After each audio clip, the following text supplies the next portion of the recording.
Good morning students. आज हम पढ़ेंगे पाठ 5 पंडिता रमाबाई। पंडिता का अर्थ होता है विद्वान और ये स्त्रीलिंग है, तो इसलिए स्त्रीलिंग में विद्वान का स्त्रीलिंग होगा विदुषी। विदुषी रमाबाई।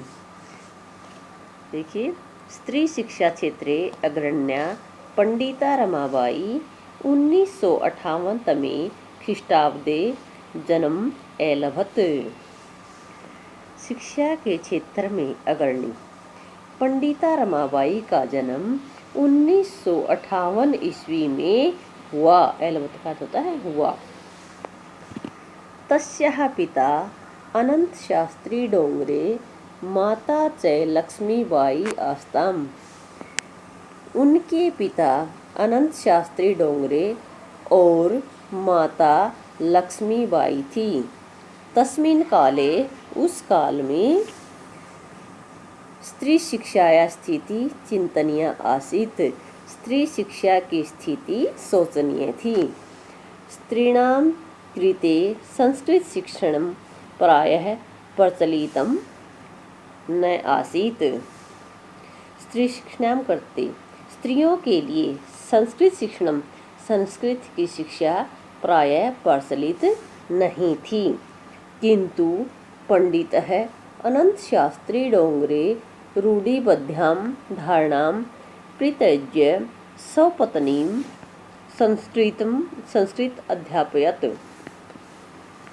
किंतु पंडित अनंत शास्त्री डोंगरे ने रूढ़िबद्धां धारणां परित्यज्य, रूढ़िबद्ध धारणा यानी रूढ़िवादिता को त्याग कर, रूढ़िवादिता होती है अंधविश्वास, अंधविश्वास की धारणा को त्याग कर स्वपत्नी, अपनी पत्नी को संस्कृत अध्यापयत, संस्कृत पढ़ाई।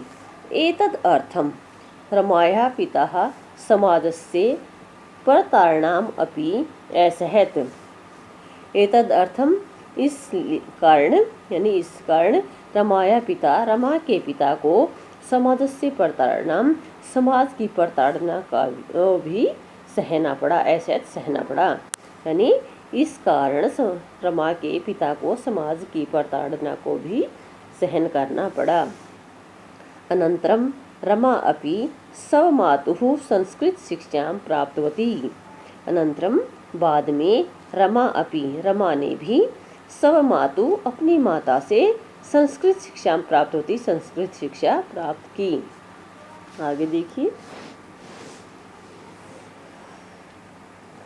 कालक्रमेण रमायाः पिता विपन्नः संजातः।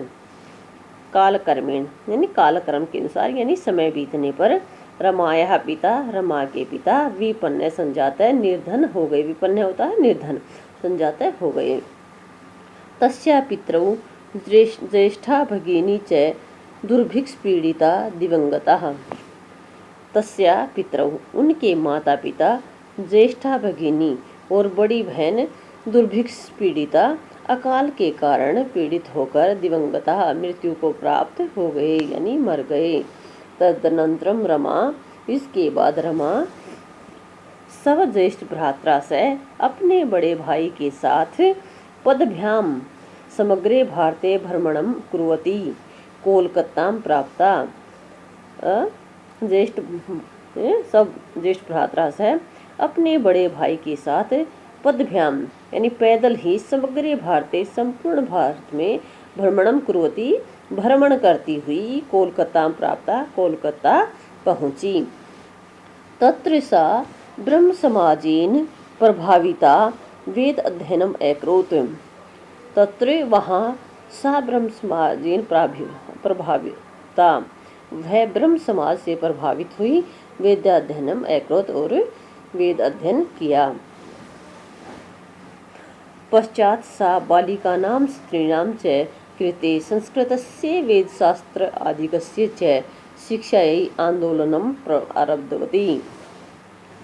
पश्चात् सा, बाद में उसने, बालिकानां स्त्रीणां च, लड़कियों और स्त्रियों की शिक्षा के लिए संस्कृत पढ़ने के लिए, वेद शास्त्र आदि कस्य, और वेदों के अध्ययन के लिए शिक्षा यही आंदोलन प्रारब्धवती, यानी बाद में उसने लड़कियों और स्त्रियों की शिक्षा के लिए संस्कृत और वेद शास्त्र आदि की शिक्षा के लिए आंदोलन प्रारंभ किया।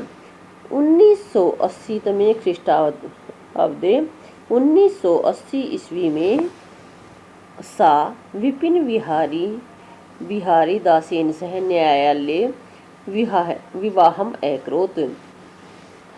1980 ईस्वी में उसने विपिन बिहारी दास के साथ न्यायालय में विवाह कर लिया। सार्ध एक वर्षांतरम तस्या पति दिवंगत है। सार्ध एक यानी 1.5 वर्ष बाद तस्या पति उसके पति दिवंगतम मृत्यु को प्राप्त हो गए, यानी 1.5 वर्ष पश्चात उसके पति की मृत्यु हो गई। आगे देखिए, तदनंतरम सा पुत्र्या मनोरमया सह महाराष्ट्रम प्रत्यागच्छत। तदनंतरम उसके बाद पुत्र्या मनोरमया से अपनी पुत्री मनोरमा के साथ महाराष्ट्र प्रत्यागच्छत, वह महाराष्ट्र आ गई। नारीणाम समुचित सम्मानाय शिक्षायै च सा स्वकीयं जीवनम अर्पितवती। नारीणाम समुचित सम्मानाय, स्त्रियों के समुचित सम्मान के लिए और शिक्षा के लिए सा स्वकीयम उसने अपना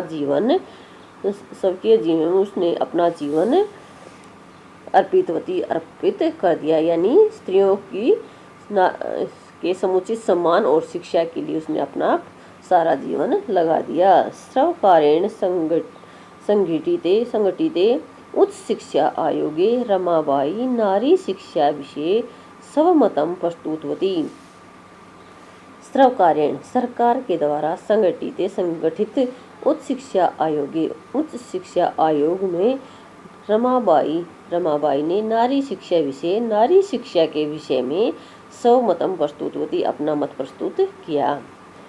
सा उच्च शिक्षार्थम इंग्लैंड देशम गतवती, वह उच्च शिक्षा के लिए इंग्लैंड देश गई। तत्र ईसाई धर्मस्य स्त्री विषयी उच्च विचारे प्रभाविता जाता, वहाँ ईसाई धर्म की स्त्रियों के विषय में उच्च विचारों से वह बहुत प्रभावित हुई। आगे देखिए बेटा, इंग्लैंड देशात रमाबाई अमेरिका देशात अगच्छत। इंग्लैंड देश से रमाबाई अमेरिका देश गई। तत्र सा भारतस्य विधवास्त्रीणां सहायतार्थम अर्थसंचयम् अकरोत्। वहाँ उसने भारत की विधवा स्त्रियों की सहायता के लिए अर्थसंचयम् अकरोत् धन का संचय किया, यानी धन इकट्ठा किया। भारतम प्रत्यागत्य मुंबई नगरे सा शारदा सदनम स्थापित। भारत आकर मुंबई नगर में उसने शारदा सदन स्थापित किया। परम इदम सदनम पुणे नगरे स्थानांतरितम जातम। इसको बाद में पुणे नगर में स्थानांतरित किया गया। अस्मिन् आश्रमे निस्सहाय स्त्रिय निवसन्ति सम। इस आश्रम में बेसहारा औरतें रहती थी। तत्र स्त्रिय मुद्रण टंकण काष्ठकलादीनांच प्रशिक्षणम् अपि लभन्ते सम। तत्र वहाँ स्त्रियाँ छपाई टंकण टाइप काष्ठकलादी यानी लकड़ी की कला, काष्ठकला यानी लकड़ी से बनाई जाने वाली वस्तुओं का प्रशिक्षण प्राप्त करती थी। तदनंतरम पुणे नगरस्य समीपे, उसके बाद पुणे नगर के समीप में केडगांव नामनी स्थाने मुक्ति मिशन नाम संस्थानम तया स्थापितम। केडगांव के नाम के स्थान पर मुक्ति मिशन नाम का संस्थान स्थापित किया। अत्र अधुना अपि निराश्रिता स्त्रियः ससमानं जीवनं यापयन्ति। अत्र यहाँ अधुना अपि अब भी निराश्रित स्त्रियाँ बेसहारा औरतें ससमान सम्मान पूर्वक जीवन यापन करती हैं। आगे देखिए 1922 तमे ख्रीष्टाब्दे रमाबाई महोदयायाः निधनम् अभवत्। 1922 ईस्वी में रमाबाई महोदया का निधन हो गया यानी मृत्यु हो गई। किंतु स्त्री शिक्षायां समाज सेवायाश्च